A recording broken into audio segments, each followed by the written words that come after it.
National Language Teacher of the Year at ACTFL, and she teaches Chinese in California. So Ying is right there, and I want to credit her for a part of this that I'm going to allude to our conversation we had after dinner last night.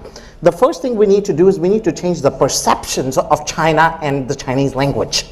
Because the first perception that she told me, because I don't speak Chinese, or I don't have any background in Chinese, but she says a lot of people think Chinese is a hard or difficult language. Yes. But she says, Akash, there's no conjugations in Chinese.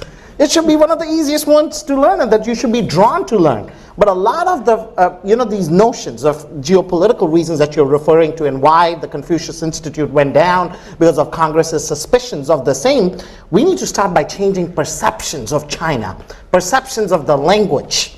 And then we need to advocate for language choice. In this country, if you see, majority of the foreign language programs are dominated by Spanish and French.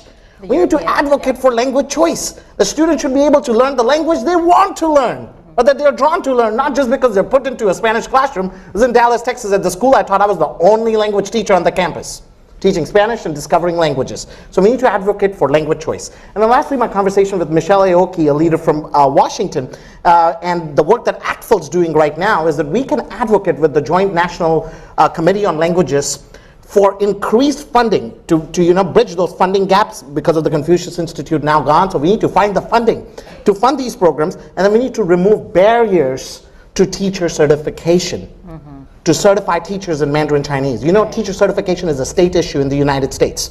And there's lots of barriers to that. Being an immigrant myself, and knowing that a lot of the teachers in this room that came to this country on an H-1B or a J-1 visa, ACTFL and other national organizations can advocate for removing some of the barriers to the whole immigration situation, or removing barriers to testing.